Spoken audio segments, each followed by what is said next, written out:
नमो हरिहंताणं नमो सिद्धाणं नमो आयर्याणं नमो वज्रायणं नमो लोये सौवसाहुणं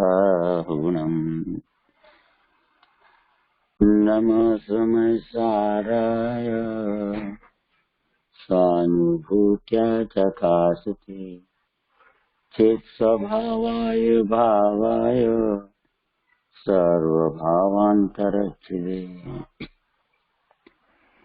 वन्दे तु सर्वसिद्धे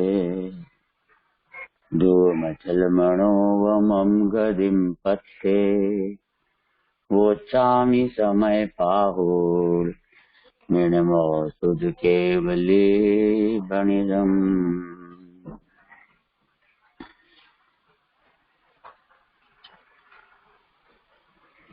आज है समय सार ग्रंथादिराज में कुंदाचार्य देव ने इस 26वीं गाथा में एक प्रश्न उठाया है।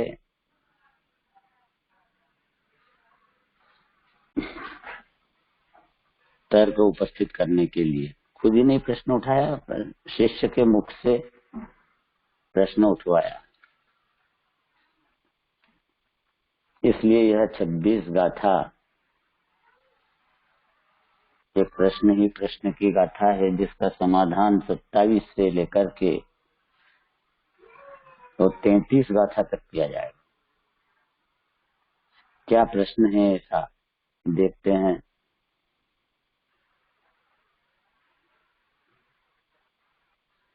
कि प्रश्न यहाँ पे से हेडिंग पे कि अब अप्रतिबुद्ध जीव कहता है, अज्ञानी प्रश्न करता है ना, अज्ञानी कहता है, अप्रतिबुद्ध कहता है, मैंने महाअज्ञानी मिथ्या दृष्टि क्या कहता है, उसकी पुकार क्या है।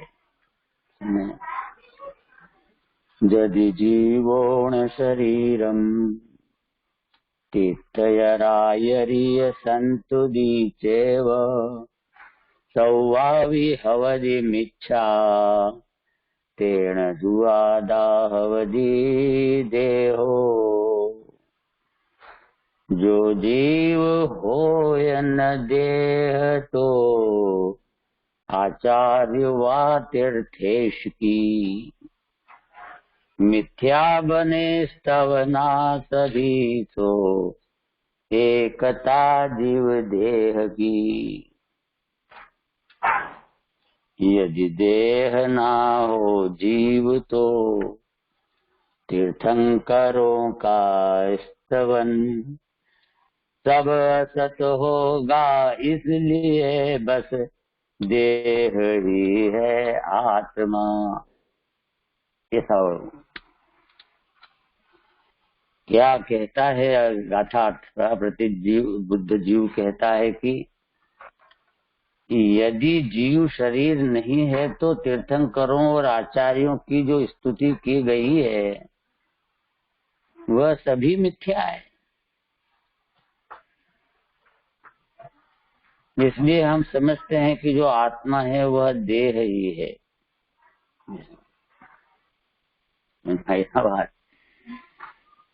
तीर्थंकरों की आचार्यों की स्तुति की है तो उसमें तो बिल्कुल स्पष्ट वो तो देह की स्तुति की, उनका शरीर का वर्णन किया है स्तुति में, शरीर का वर्णन। और ये कहा कि अरहंत का वर्णन है, ये अरहंत भगवान की स्तुति है। तो फिर इससे हम ये समझते हैं कि शरीर ही आत्मा है, शरीर ही आत्मा है, कोई दूसरा नहीं। क्यों? क्योंकि तीर्थंकर की जो स्तुति जब की जा रही है और वो शरीर की स्तुति की जा रही है, शरीर के रंग की, उनकी शुभ गुणों की, लक्षणों की ऐसी, तो फिर वह क्या हम माने इसको कि वहां तो झूठ हो नहीं सकता। तीर्थंकर की स्तुति तो कोई गलत होगी नहीं, वहां देह की हो रही है तो इसका मतलब देह से ही है ना, शास्त्र की लिखी हुई बात है स्तुतियां सब।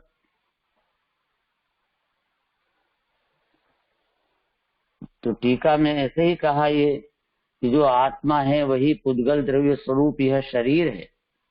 जो आत्मा है तो वो ये जो ऊपर जो शरीर दिख रहा है ना, यही आत्मा है। पुद्गलमय जो देहमय है यही आत्मा है। अज्ञानी से अनादि से मान ही रहा था ना ये। यदि ऐसा न हो तो तीर्थंकर और आचार्यों की जो स्तुति की गई है वह सब मिथ्या सिद्ध होगी, वह सब मिथ्या सिद्ध होगी। वो बात ऐसी है कि ये पूर्व की जो गाथाएं अपनी चली थी, जैसे 19 गाथा से लेकर के, है ना, तो वहां पर से ऐसा ही सिद्ध किया गया था कि अप्रतिबुद्ध क्या होता है, तो वो शरीर को आत्मा मानता है। यहाँ से बात चल रही सब। तो फिर जो 19 में फिर 20, 21, 22 में वो अप्रतिबुद्ध के लक्षण बताए, तो वही कहता है मेरा है, ये मेरा होएगा या भविष्य में हो जाएगा, पहले मेरा था।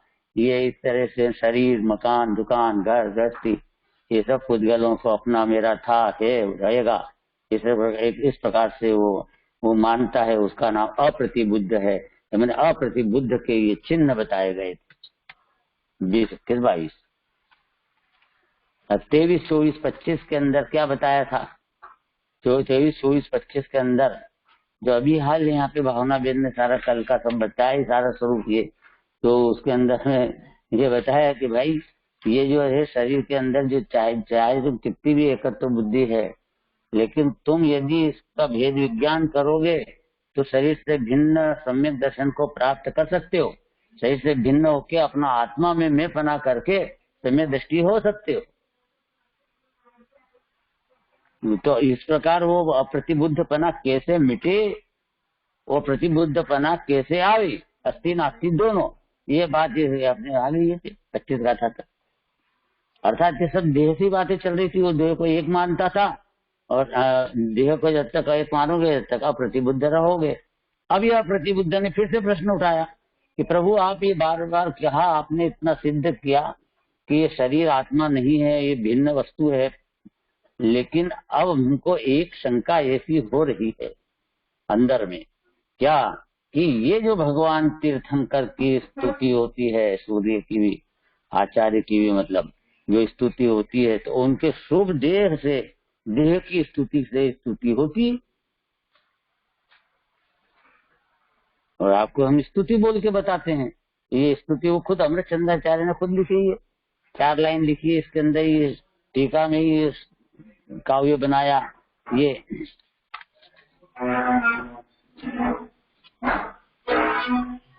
कांते स्नपयन्ति ये दशो दिशा धाम्ना निरुद्धन्ति ये, कांते स्नपयन्ति ये दश दिशो धाम्ना निरुन्धन्ति ये, धामो धाम महस्रीणाम जन्मनो मुष्णन्ति रूपेण ये, दिव्येन ध्वनिना सुखम श्रवणयो साक्षात् चन्द्रतोऽमृतम्, वन्द्यास्तेष्ट सहस्र लक्षणधरा तीर्थेश्वरा सूर्य। इसका हिंदी है हरित। लोकमानस रूप से रवि तेज अपने तेज से, जो हरे निर्मल करें 10 दिश कांतिमय तन तेज से, जो दिव्य ध्वनि से भव्य जन के कान में अमृत भरे, उन 68 लक्षण सहित जुन सूर्य को वंदन करें, इत्यादि रूप से तीर्थंकर आचार्यों की जो स्तुति है, यहाँ पर श्लोकार्थ, ते तीर्थंकरा तीर्थेश्वरा सूर्य वंद्या, वे तीर्थंकर और आचार्य वंदनीय हैं। कैसे हैं वे तीर्थंकर? कि जो अपने शरीर की कांति से 10 दिशाओं को धोते हैं। शरीर की कांति, रूप लावण्य, कि ऐसी कांति है उसकी कि उसे सारों 10 दिशाएं धुल जाती है, अर्थात प्रक्षालित हो जाती है, अर्थात प्रकाशित हो जाती है, शांत हो जाती है, निर्मल रहती है। ऐसी तो शरीर की कांति और अपने तेज से उत्कृष्ट तेज वाले सूर्यादि के तेज को ढक देते हैं। शरीर का तेज ऐसा कि वो सूर्य का जो तेज है वो फीका पड़ जाता है इसके सामने। ऐसा तो शरीर का तेज है। ऐसा जो भगवान का कीर्तन करके जो शरीर के अंदर जो परमाणु होते हैं वो 3 लोक में जो सबसे ज्यादा उत्कृष्ट बेस्ट क्वालिटी के होते हैं, जो शांत प्रकृति के होते हैं एकदम से। ऐसे ऐसे वे परमाणु सब इकट्ठे हो जाते हैं।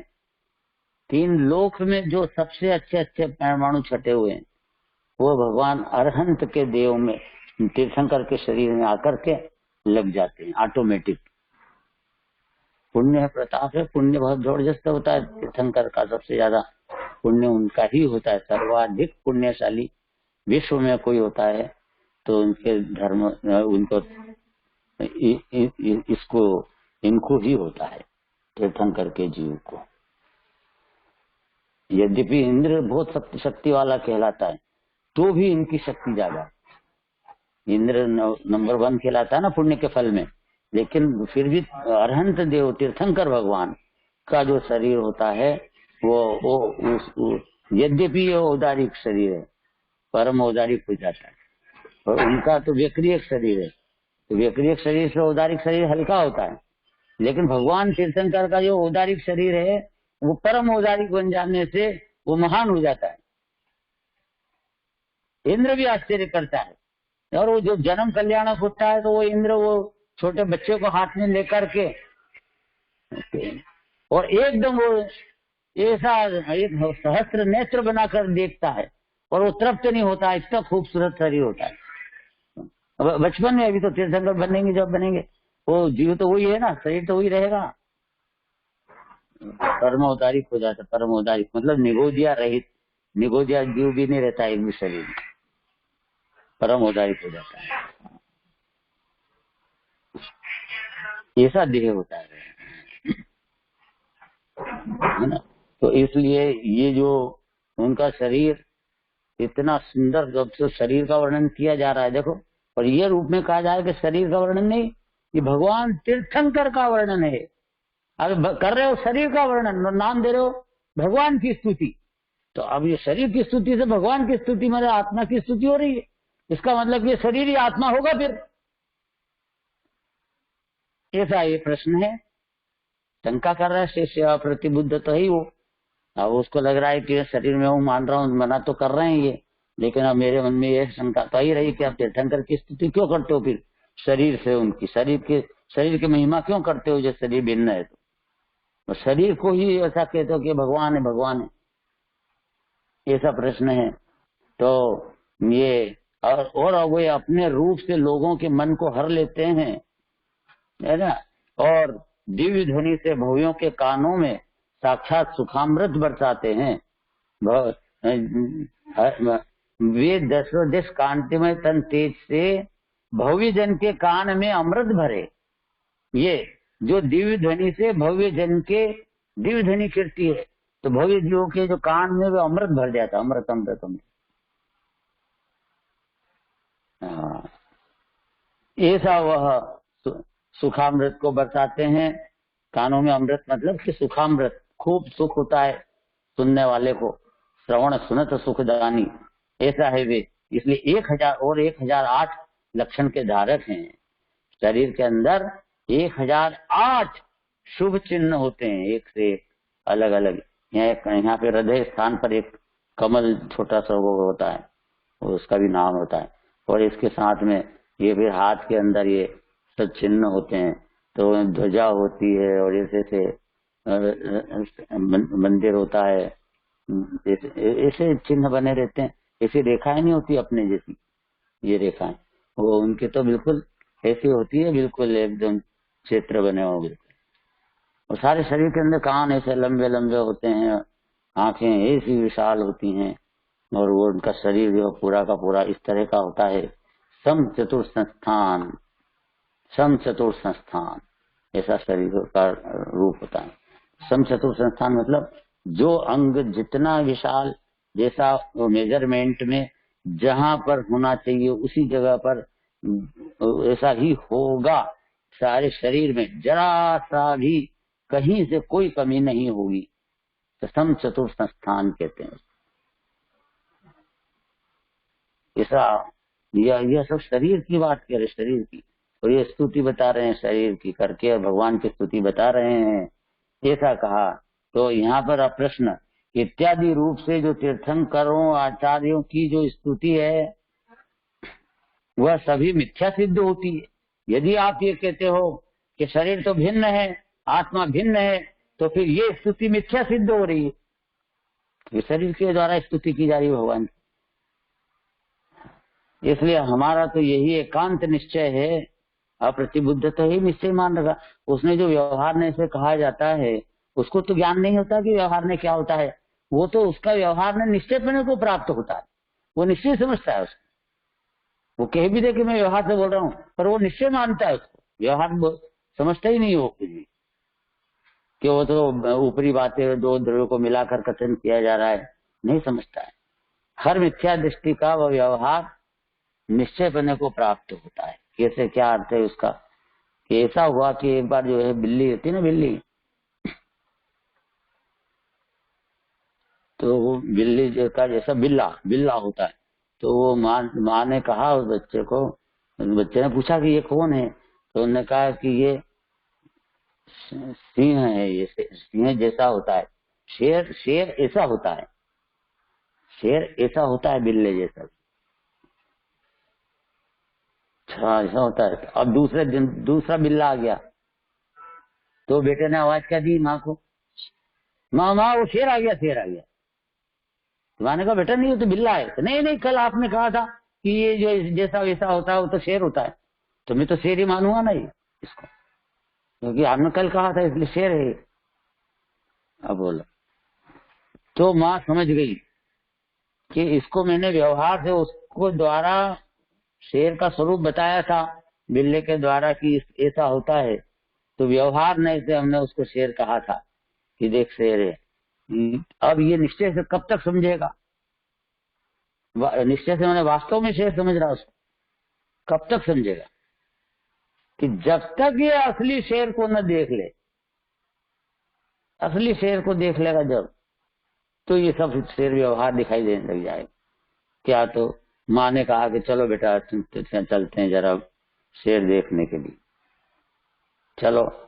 तो वहाँ सर्कस में वो वहां ले गई, सर्कस के वहाँ चिड़ियाघर पे, और चिड़ियाघर पे ले जाकर के वहां पे सिंह को दिखाया, देख ये शेर है।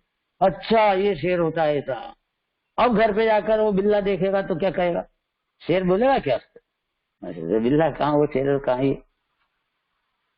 वो समझ जाता है कि अब व्यवहार नहीं से इसको शेर का उदाहरण देने, शेर को समझाने के लिए इसको शेर के देखिए शेर है, क्योंकि शेर जैसा है। व्यवहार तुम असली देखेगा तो उसे व्यवहार समझ पाएगा, नहीं तो कि हर व्यवहार तेरा निश्चय पने को प्राप्त होगा। पूजा पाठ व्रत भक्ति शरीर की स्तुति ये सब व्यवहार है, व्यवहार है। और जब निश्चय स्वरूप शुद्धात्मा का ध्यान करेगा, निश्चय से अपना स्वरूप पहचानेगा, देख लेगा एक बार भी अपनी आत्मा को अनुभूति में, तब से सब व्यवहार दिखने लग जाएगा। ये चाहे पूजा पाठ हो, चाहे व्रत भक्ति हो, चाहे नियम संयम हो, चाहे जप तप हो, सब व्यवहार है। व्यवहार से हम इसको मार्ग कह रहे हैं, मोक्ष मार्ग। ये वास्तविक मोक्ष मार्ग, निश्चय मोक्ष मार्ग नहीं। निश्चय मोक्ष मार्ग तो त्रिकाली ध्रुव भगवान आत्मा में लीन होने से होता है। लेकिन अब चूंकि ये तो अप्रतिबुद्ध था, तो इसने वो स्तुति जो देव भगवान की शरीर की स्तुति हुई, तो इसने उस स्तुति को यह कहा कि हम तो पक्के में निश्चय से यही मानते हैं कि भगवान की स्तुति तो शास्त्र में लिखी गलत तो हो नहीं सकती है, और सही कही है, तो ये बिल्कुल भगवान की स्तुति नाम ही दिया जा रहा है। इसलिए शरीर ही आत्मा है, निश्चय से हम मानते हैं कि शरीर आत्मा है, ऐसा ये इसने कहा। और हे भी सिंह, हर हर हर अप्रतिबुद्ध शरीर को निश्चय से आत्मा ही मानता है, मैंने मैं मानता है। ये आंख मेरी है, नाक मेरे, कान मेरे हैं, दांत मेरे, गले मेरा है, सारा शरीर मेरा है ये, और ऐसा रग रग में ये मैं हूँ मेरा है, मैं हूँ मेरा है। इसी प्रकार की इसकी मान्यता अनादि काल से बनी हुई है। जो शरीर मिलता है उसी शरीर में ये मैं हूँ ऐसा मानने लग जाता है। ये शरीर से भिन्न है अपना भगवान आत्मा को मैं मानता ही नहीं। होएगा क्या इसका, कब समझेगा, कब सीखेगा। और मौका यही है इस मनुष्य भाव में, आज अपने को मनुष्य भाव से भी भिन्न अंदर अनादि अनंत भगवान आत्मा है, जान ले। नहीं तो कि फिर अगले जन्म में ये जिनवाणी है मिलेगी नहीं, पता ही नहीं चलेगा कि मैं आत्मा हूँ, कौन बताने वाला भी नहीं मिलेगा। इतना भाग्य नहीं आएगा। भाग्य तो उसको ही आएगा कि जिसने इस जन्म में जिन वचनों को प्रेम से सुना है उसको अगले जन्म में जिन वचन फिर से मिलेंगे, और जिसने जिन धर्म का नहीं सुना है या अवहेलना की है उसकी कि क्या है ठीक है, और उसकी विराजना मतलब क्या है ठीक है, अभी सिनेमा दिख रहा है तो अभी काय का जिनवाणी बाद में देखेंगे। तो इस तरह से वो विराजना हो जाती है। इससे ऊंची चीज दूसरी दिख रही, तुमको उसके पीछे इसको छोड़ रहे हो, इसका मतलब कि तुम इसकी विराजना कर रहे हो। लौकिक काम के लिए ये अलौकिक काम छोड़ रहे हो, ये अलौकिक काम छोड़ रहे हो, इसका मतलब कि लौकिक काम की वैल्यू ज्यादा हुई, अलौकिक काम की वैल्यू कम हुई। इसका मतलब कि अलौकिक काम की जिनवाणी सुनने की विराधना कर दी। अब खेलना ज्यादा महत्वपूर्ण है कि स्वाध्याय महत्वपूर्ण है? अभी तो स्वाध्याय 2 का प्रश्न पूछा ना, तो स्वाध्याय महत्वपूर्ण है। अब इसने वो उसी टाइम पर खेलना चालू कर दिया, खेलने के लिए स्वाध्याय छोड़ दिया, तो इसका मतलब ये है कि उसको उसकी वैल्यू ज्यादा हुई, इसकी वैल्यू कम हो गई। और वैल्यू कम मानी इस दिमाग में, मतलब इसकी विराधना हुई, शास्त्र की विराधना हुई। और विराधना हुए तो अगले जन्म में फिर जिनवाणी सुनने को मिलती नहीं। ऐसे आराधक जीव होएगा, जिनवाणी का ही मैं असली तत्व है, इसको सुनूंगा, विचारूंगा, जैसा कहा है वैसा आत्मा में मैं बना करने का, ऐसा मैं करूंगा, ऐसा ये जिनवाणी की महिमा करेगा, तो इसके बताए हुए मार्ग पर भी चलकर आत्मानुभूति कर लेगा। तो ये आराधक जीव को फिर अगले जन्म में योग बनेगा जिन वचन को श्रवण करने इसके बाद। इसलिए हमारा तो यही निश्चय है एकांत कि जो आत्मा है वह शरीर है, पुद्गल द्रव्य है। इस प्रकार अप्रतिबुद्ध ने कहा, अप्रतिबुद्ध ने ऐसा कहा है। इसमें इसकी बात है कि तीर्थंकर का नाम भी आया है, आचार्य का नाम भी आया है, लेकिन ये जो स्तुति जो 4 लाइन अपन ने पढ़ी अभी अमृत चंद्राचार्य, उसमें तो अरहंत भगवान के शरीर की बात की, आचार्य की बात नहीं की। ऊपर मूल में जरूर उन्होंने कुंदाचार्य ने जरूर आराय शब्द लिखा है उसमें मूल में भी, कि तीर्थंकर और आचार्यों की जो स्तुति की जाती है वो देह से भी स्तुति की जाती है। ये इसलिए ये अप्रतिबुद्ध कहता है कि यह जो देह है यही आत्मा है। तो ठीक है, उन्होंने आचार्य का कहा, तो आचार्य का भी शरीर की उनकी भी महिमा करते ही, शरीर के उसमें कोई दिक्कत है नहीं, बात तो घटित हो जाती है आचार्यों पर भी। उनका भी शरीर जो है वो तो पूजनीय होता ही है। उनके तो शरीर का रग रग कण कण, उनके पांव रखा हुआ हो ना, जहाँ पांव रख दे, जहाँ चरण धरे थे, वो तीर्थ बन जाता है, तीर्थ स्थान बन जाता है जहाँ आचार्य के चरण कमल रखा जाता है। पांव रख के और निकल गए वहां पे, जहाँ जहाँ चरण रखा उन्होंने, तीर्थ हो गया वो स्थान। ये वैल्यू होती है भगवान की, आचार्यों की। आचार्य में सब उपाध्याय साधु सबकी बात आ गई इसमें। ये वहाँ वैल्यूवान जीव है। अरे आत्मानुभूति पर झूमते स्वरूप में अतिशय आनंद भोगते हैं, और यही आत्मा परमात्मा बन जाने वाला है। अनंत चतुष्ट की प्राप्ति होगी अंदर में इसी आत्मा को। ये वो जीव है। ऐसे जीव की महिमा नहीं आएगी। ऐसे जीव के उसके हर चीज संयोगों का भी खूब उसका वर्णन किया जाता है, स्तुति की जाती है। वो क्यों की जाती है वो तो अब उत्तर में आएगा, अभी उत्तर में आएगा ये अगली गाथाओं में। अब ये 27 गाथा में आएगा उत्तर इसका, 27, 28, 29, 30, तो फिर 31, 32, 33 में आएगा स्तुति। तो आएगी निश्चय स्तुति की बात आएगी, निश्चय स्तुति की आएगी बात, और वहां सारा समाधान हो जाएगा कि किस तरह से इंद्रियों को जीता गया है और भाव इंद्रिय से भी भिन्न भगवान आत्मा की स्तुति हुई, वो अनंत की स्तुति है। ये तो व्यवहार की स्तुति थी शरीर की, तो कहाँ आत्मा की स्तुति समझ चुका इसको, ये गलती है। निश्चय स्तुति सुन क्या होती है, इस प्रकार से उन्होंने वहां तक लेके गए 31, 32, 33 तक। जैसे बहुत प्रसिद्ध गाथाएं 31, 32, 33 तो वो निश्चय स्तुति की गाथाएं है ना, जैसे इंद्रिय ज्ञान स्वभाव अधिक जाने आत्मा ने, तो वो वाली। तो अब वो इससे रिलेटेड है इस प्रश्न से, 26वीं गाथा के अंदर की क्वेश्चन है उससे, वो इसलिए कि यहाँ आगे बताएंगे 27, 28, 29 तक में, 30 तक में कि ये सब व्यवहार ने कैसे कही गई, व्यवहार ने कैसे लागू पड़ रहा है, इससे सब सिद्ध करते हैं। अभी कैसी स्तुति, तुमने उसको निश्चय मान लिया था, फिर तो निश्चय स्तुति क्या होती है, निश्चय स्तुति सुन ले तू कैसी क्या होती, वही भगवान अरहंत की निश्चय से स्तुति ले। तो वहां देह की बात नहीं करेंगे, देह को भिन्न वाली बात बता देंगे। इस तरह से बहुत अच्छे से ये समय सार ग्रंथ है, एक एक उलझनों को, अंदर में पड़ी हुई उलझनों को बारीकी से निकाल कर सुलझा देगा। उलझन निकाल देगा मतलब सुलझ जाएगा जी, ऐसा हो जाएगा।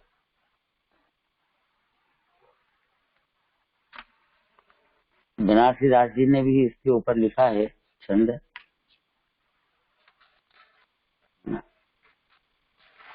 देखो ये इसी छंद के ऊपर स्तुति जो की गई ना देह की, तो इसलिए बनारसी दास जी का भी छंद सुन लेते हैं, पढ़ लेते हैं।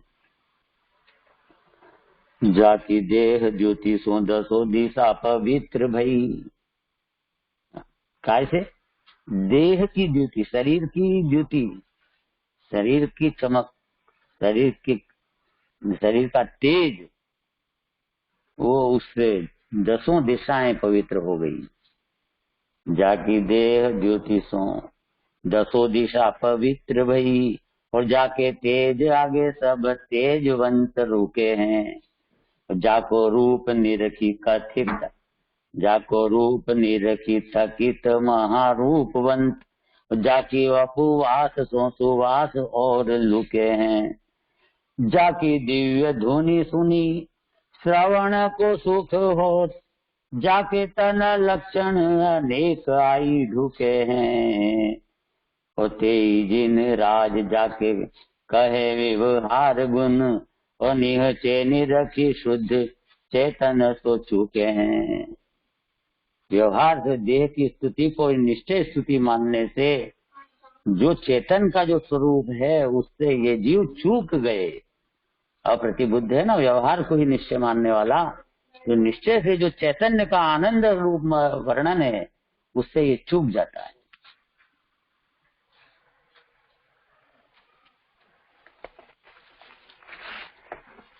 क्या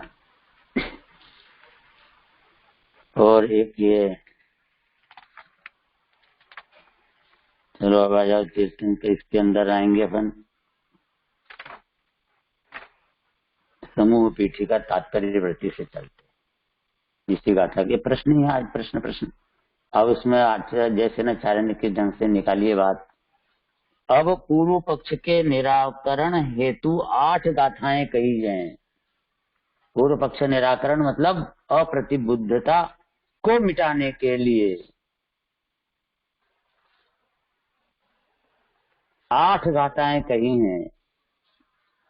पूर्व पक्ष क्या था, तो पूर्व पक्ष में भी एक गाथा पूर्व पक्ष की, यानी पर पक्ष मतलब प्रश्न की, जो कि आज चली अभी 26 नंबर की गाथा। तो वहां प्रथम गाथा में पूर्व पक्ष का कथन है, मतलब 26वीं गाथा, उसका निराकरण निश्चय व्यवहार के समर्थन रूप से 4 गाथाओं में है।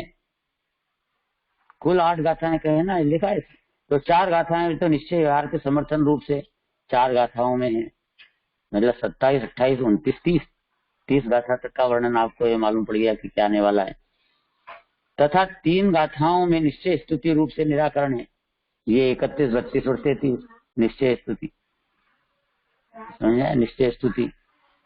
ये गायक संबंध, ये गायक संकर दोष का निराकरण और भाव्य भावक संकर दोष का निराकरण, ये भी बड़ी बड़ी बातें। ये देखो, ये भी सब जानने को मिलेगी अपने को समय सार में, सहज में। गे गायक संकर दोष, और भावी भावक संकर दोष कभी नाम भी सुने जिंदगी में, जिसका कि वर्णन करके और दोष है भयंकर जो चल रहे अनादि से उसको निकाल करके और निश्चय स्तुति प्रकट कराकर इस जीव को सम्यक दृष्टि ज्ञानी मुनि ज्ञानी बना करके और चरित्रवंत बना देंगे। निश्चय स्तुति में जाते हैं ना, तो वहाँ तो 32-33 गाथा आती, वहाँ चारित्र अपेक्षा से हो जाती है बातें। 31 गाथा श्रद्धा अपेक्षा से सारी ये गाय संकर दोष निकलता है, तो भावे भाव संकर दोष मिटता है, वहां पे मुनि दशा हो जाती है, श्रेणी आरोहण भी हो जाता है। ये निश्चय स्तुति की बात है। Started. आगे बढ़ता जाएगा, चिंता की बात नहीं। सर यूट्यूब नहीं आ रहा है क्या? नहीं यूट्यूब नहीं, आज आपका ये जो रिकॉर्डेड है वही जाएगा यूट्यूब पे कल के दिन। अच्छा ठीक है। आज यूट्यूब व्यस्त है, उसमें दूसरा ज्ञाता का प्रोग्राम है ना, डायमंड वाला, आपको पता।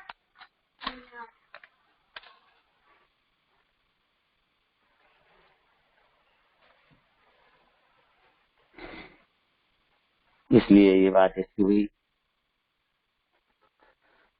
तात्पर्यवृत्ति हिंदी।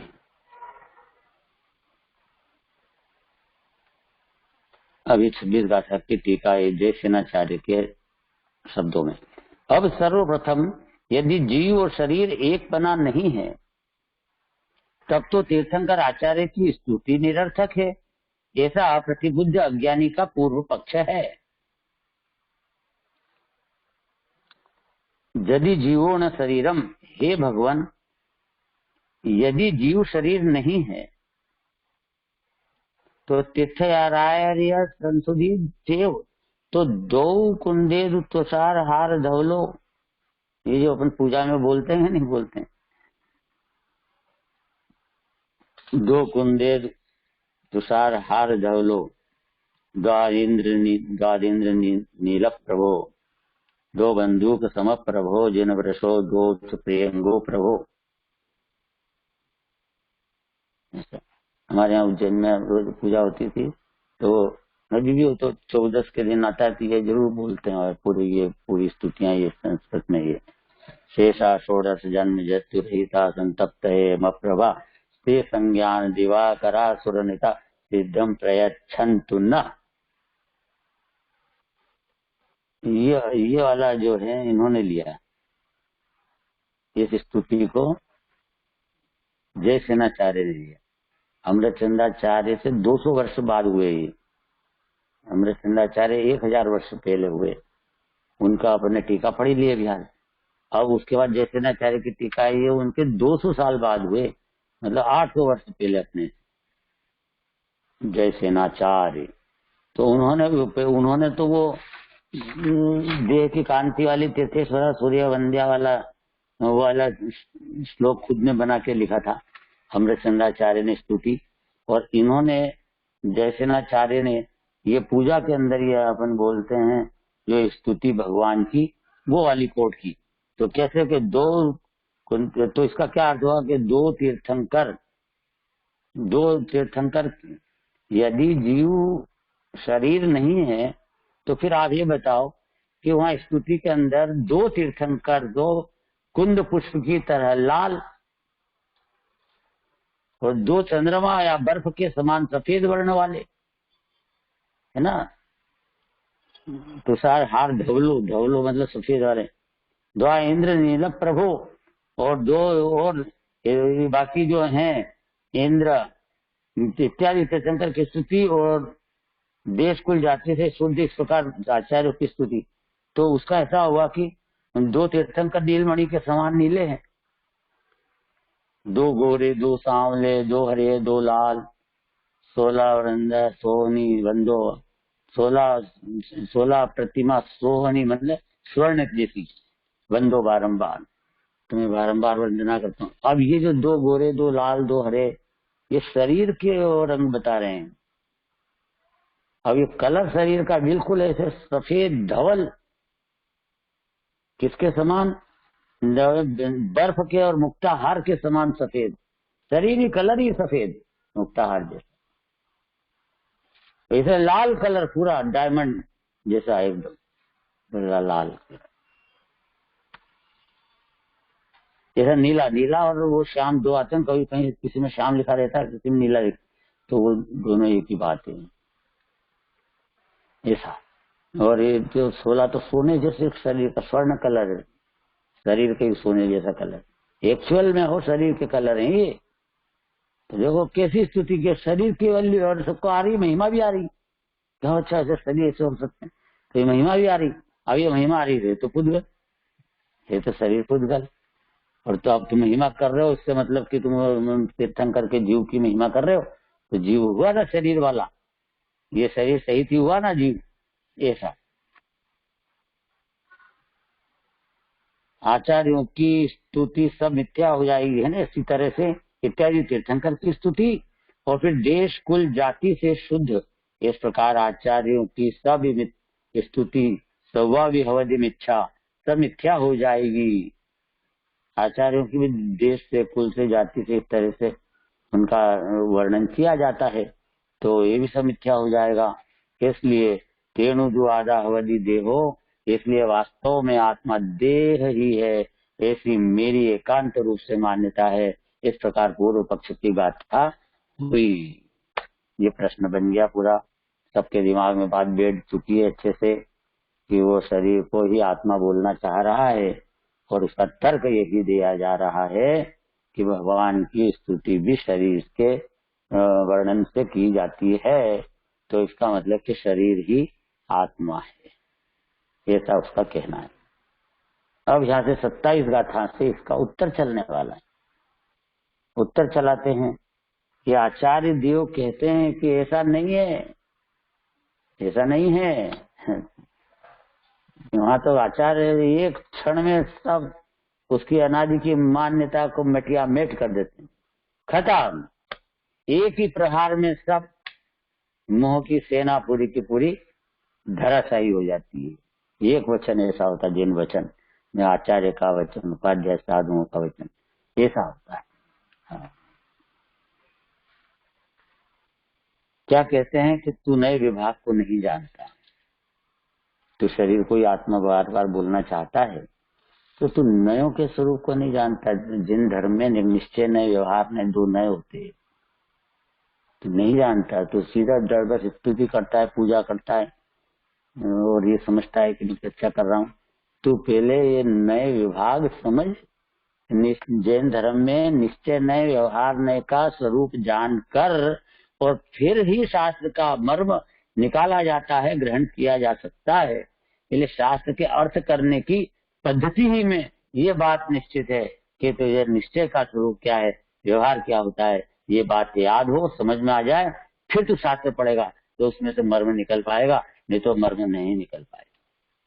वो कहेगा कि शास्त्र में लिखा है, शास्त्र में लिखा है, शास्त्र में लिखा है, शास्त्र में लिखा है, तो क्या हुआ, एक बार ऐसे ही हुआ, शास्त्र में लिखा है का हम तो लिखा हुआ मानेंगे और कुछ नहीं मानेंगे। तो वो तार आया बेटे के पास, विदेश में था वो, और पिताजी का तार, उसमें लिखा ऐसा कि बेटा तेरी पत्नी विधवा हो गई। वो इंडिया में से तेरी पत्नी विधवा हो गई, ऐसा गया था।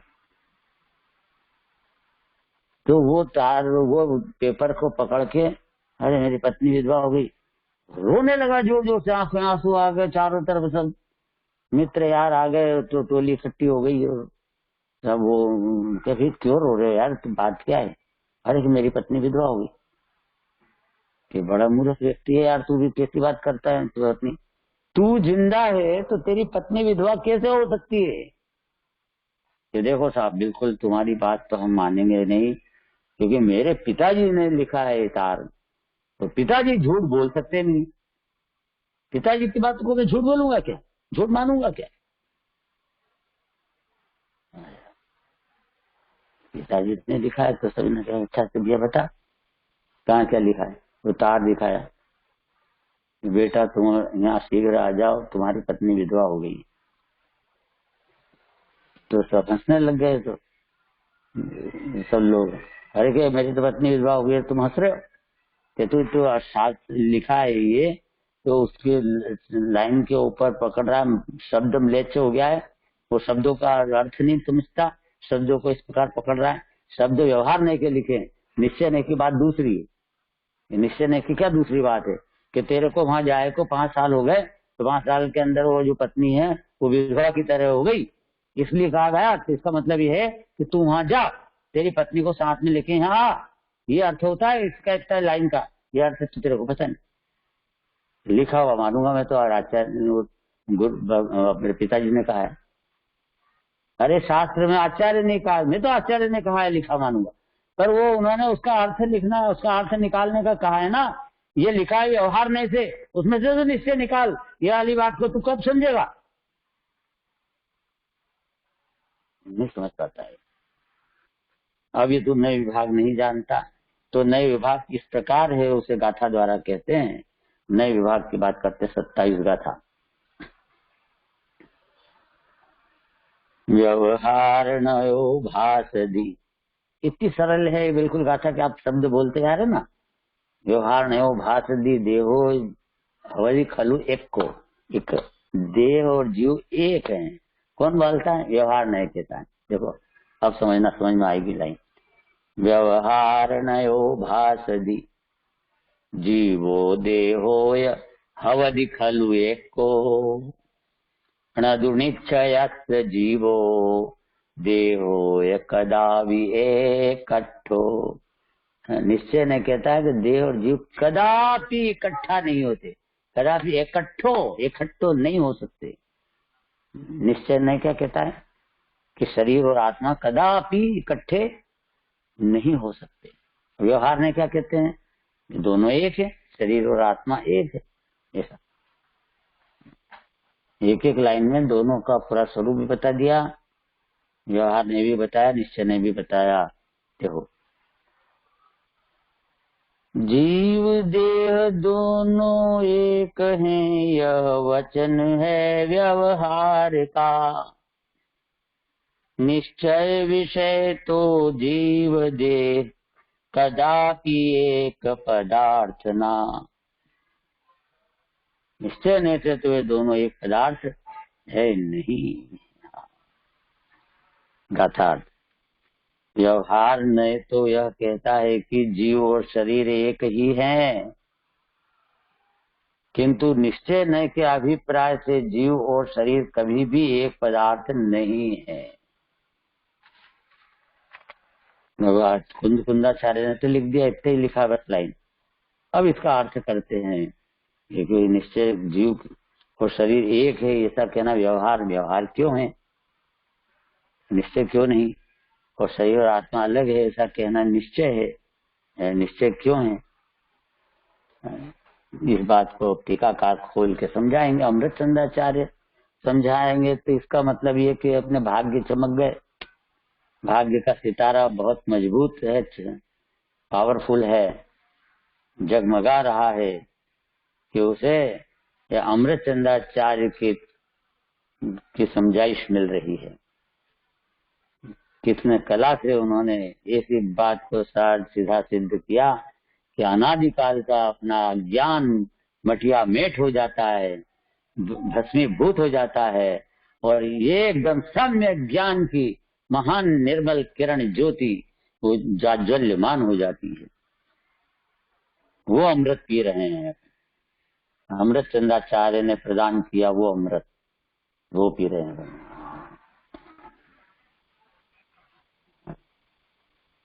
जैसे इस लोक में सोने और चांदी को गलाकर एक कर देने से एक पिंड का व्यवहार होता है। एक ही उदाहरण से खट से बात समझ में आ गई। शरीर और आत्मा एक है, व्यवहार ने से कहा, तो कहा तो सही ना, एक है तो एक तो ही गया। और व्यवहार ने क्या होता है? व्यवहार ने सोचा ना जरा कि यह सोना और चांदी दोनों को गला करके एक पिंड बना दिया। अब ये एक वस्तु है, ये दो वस्तु है, पिंड एक बना दिया। अब यह वस्तु एक है कि दो है? तो हमको एक पिंड का एक वस्तु है ऐसा कहने का व्यवहार है। व्यवहार से हम बोलते हैं कि वो एक वस्तु वो पड़ी हो लेके आना, उधर से एक लेके आना, एक वो एक है। अब वो लेके आया भी थे, उधर से आदमी लेके आया, हाथ में दिया, तो अब वो क्या कितना मानता है इसमें, सुनार देख रहा कितना है कि इसमें 50 ग्राम चांदी है और 300 ग्राम सोना है। तो इसका मतलब कि तो ये तो सोना पूरा ही सोना हो गया ना? नहीं, पूरा सोना नहीं हुआ, उसमें जितनी चांदी चांदी और सोना जितना है सोना ही है।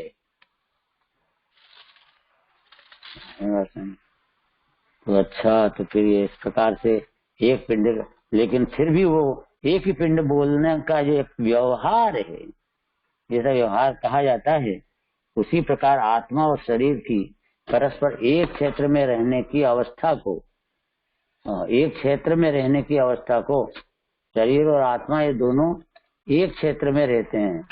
जहाँ शरीर है वहीं आत्मा, जैसे जहाँ जहाँ सोना है ना वहीं वहीं चांदी, क्योंकि वो गला करके एक रस बना दिया ना, बिल्कुल एक रस बना दिया फिर चांदी और सोने को गला से, और गला के, और वो तो दोनों एक दूसरे में मिल गई। तो जहाँ जहाँ सोना वहाँ चांदी आकाश के क्षेत्र में उसी जगह पे इस तरह से वो फैल गई। एक ही क्षेत्र पे है दोनों, जिस जगह पर दूध है उसी जगह पानी है। एक ही क्षेत्र में दोनों मिले हुए, दूध पानी मिले हुए, जिस जगह पे दूध है उसी जगह पे पानी है। तो भी वो क्या हो रहा है, तो भी वो दूध दूध है और पानी पानी है, अलग अलग ही उसमें पानी मिले हुए में।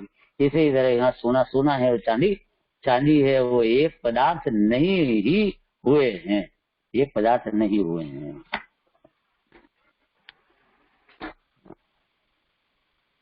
ऐसी बात है।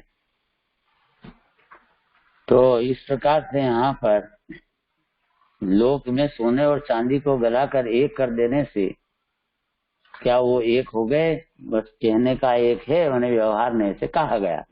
उसी प्रकार आत्मा और शरीर की परस्पर एक क्षेत्रावगाह, जिस प्रदेशों पे आत्मा है उसी प्रदेशों पर शरीर है। आकाश के जो प्रदेश एक क्षेत्रावगाही, जिस आकाश के क्षेत्र में आत्मा बिठा है यहाँ, उसी जगह पर यहाँ शरीर भी है, कर्म भी है, समझ आया ना? लेकिन सब शरीर अलग है, लेकिन शरीर है वो पुद्गल है, वो आत्मा नहीं बना है, आत्मा है वो शरीर नहीं बना है। इस प्रकार से उन दोनों का न्यारा न्यारापन बिल्कुल एकदम व्यवस्थित रूप से विद्यमान है।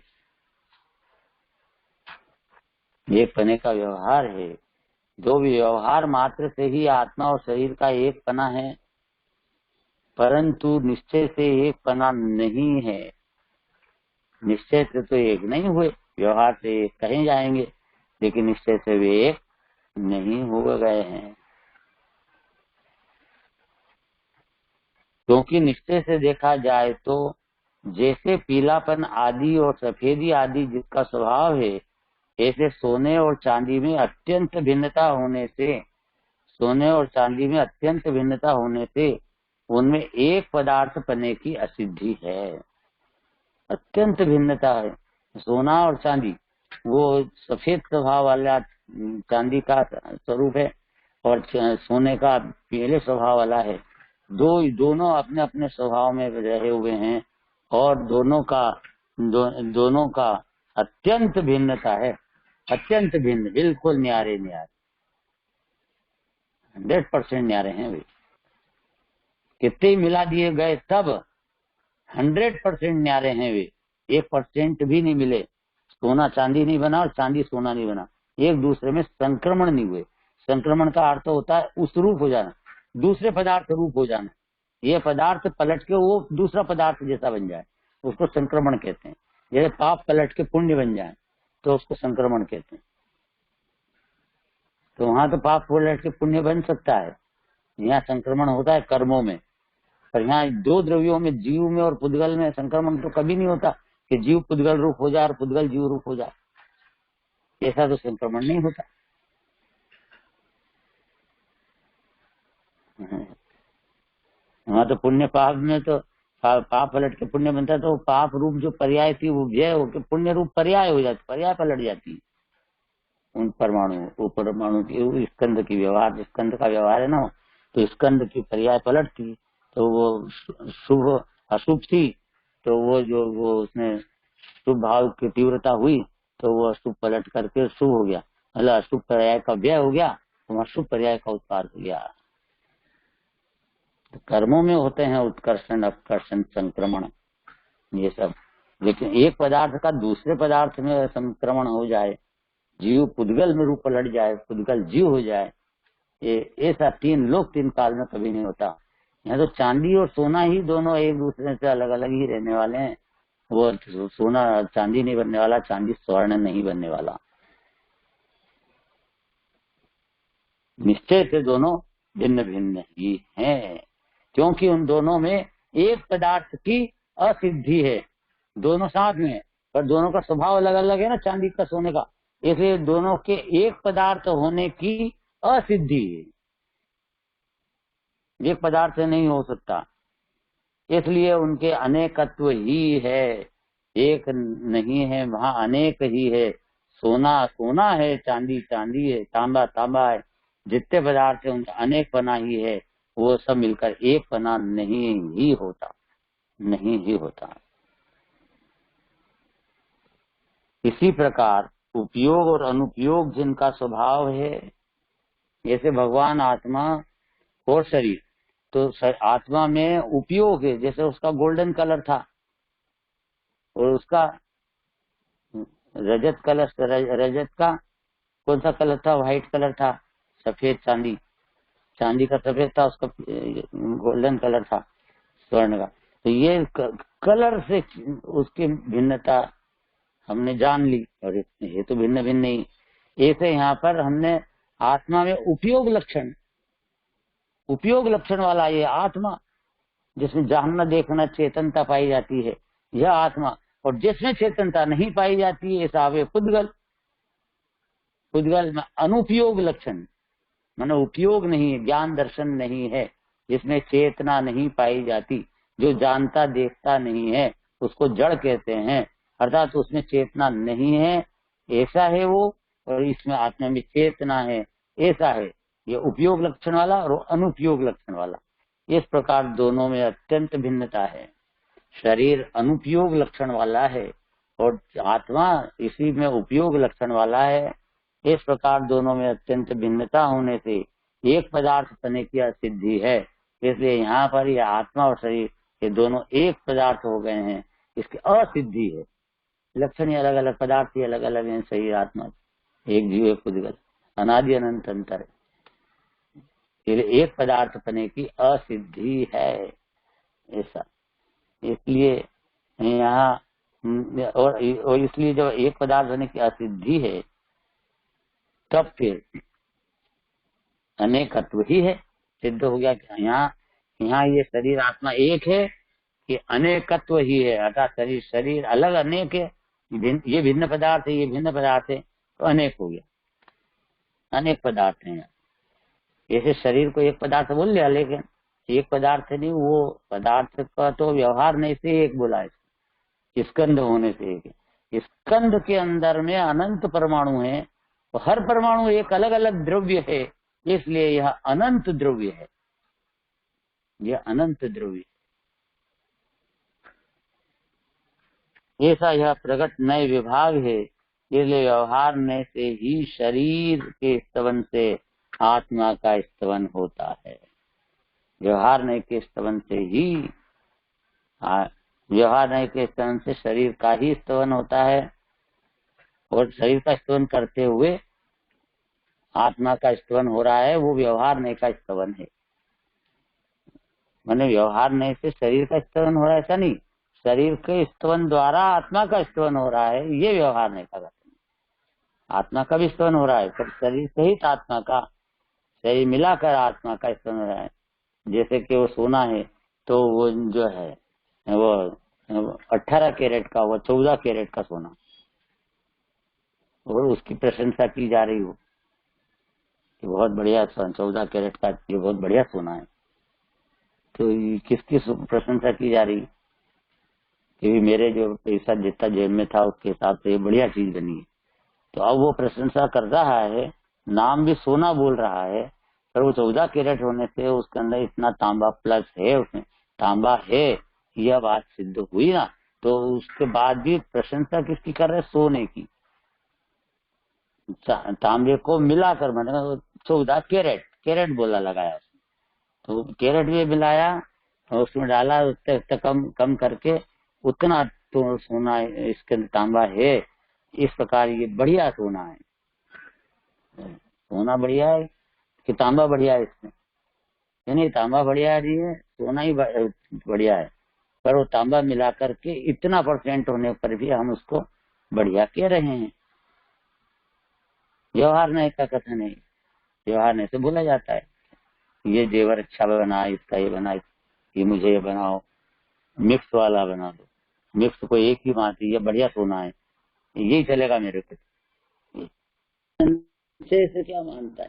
तो निश्चय से मानता है कि इसमें सोना है, वो कितना ग्राम है और तांबा कितना है, ये सब की छटनी उसको तो पता है, तो उसके हिसाब से 14 कैरेट बनाया हो। नहीं तो सोना तो उसके अंदर, जो सोना उसके अंदर है वो तो 24 कैरेट का है।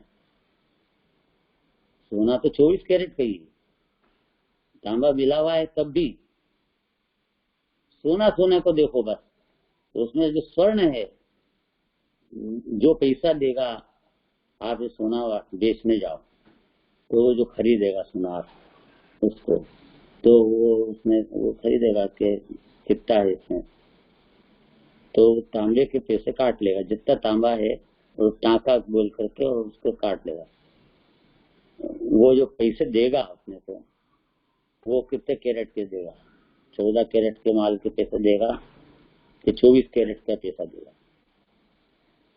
कितने का देगा?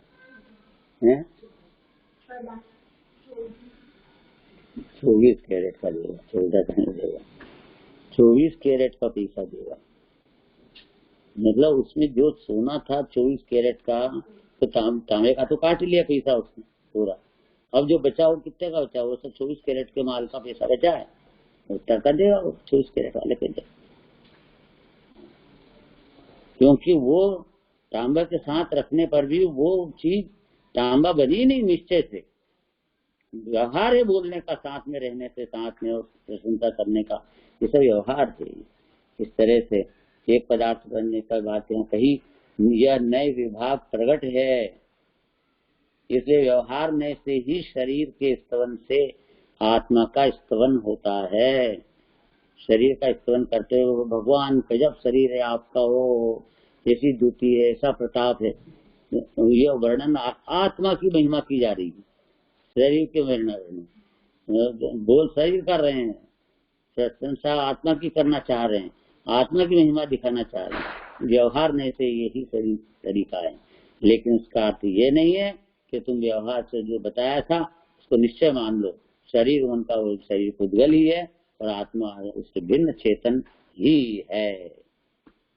भावार्थ, व्यवहार नहीं तो आत्मा और शरीर को एक कहता है और निश्चय नहीं भिन्न भिन्न कहता है। बस बहुत इतनी सरल परिभाषा है ये। 27 नंबर की गाथा बहुत प्रसिद्ध है, कई बार में प्रवचन में भी बोलते ही व्यवहार नहीं बात जीवो देहो एक खलु खवधि खलु एको न दुनिश्चय से जीवो देहो एक कदा भी एक कट्ठो। निश्चय नहीं कहता है कि देह और जीव कभी भी इकट्ठे नहीं हुए हैं। बस कितना समझना इसमें, व्यवहार नहीं से शरीर आत्मा एक है, निश्चय नहीं से शरीर आत्मा एक नहीं है। और एक बात और भी ध्यान रखना है इसमें कि ये जो व्यवहार नहीं से शरीर आत्मा एक है, सही है? व्यवहार नहीं से शरीर आत्मा एक सही है? नहीं है सही। व्यवहार नहीं से भी शरीर आत्मा एक है ऐसा कहा जाता है नहीं। व्यवहार नहीं तो कहने में काम आता है, सिर्फ मिलावटी कथन करता है, कथन लिखा भी इसमें हर जगह ऐसे लिखा है। व्यवहार नहीं, वो भाष दी उन्हें कहता है, व्यवहार नहीं से कोई हो नहीं जाता है। जैसे ऐसा कहा कि तेल की कटोरी, तेल की कटोरी, निश्चय से के व्यवहार से। तेल की कटोरी व्यवहार से है कि निश्चय से है? व्यवहार। भाई व्यवहार से कटोरी है कि व्यवहार से कही जा रही है? व्यवहार से तो कहा। उसको क्या व्यवहार से कटोरी तेल की हो गई क्या? चलो अच्छा, व्यवहार से तेल की कटोरी, तो तेल की बनी हुई है कि वो पीतल की बनी हुई है कटोरी? वो तेल की कैसे कह रहे हो? तो तेल की कैसे कह दिया निश्चय व्यवहार से? तो व्यवहार से तो कहा गया है नहीं, व्यवहार से हो नहीं जाता है तेल की कटोरी से कही जाती है। होने की तो निश्चय ही है। इस प्रकार बात होती। जय जय।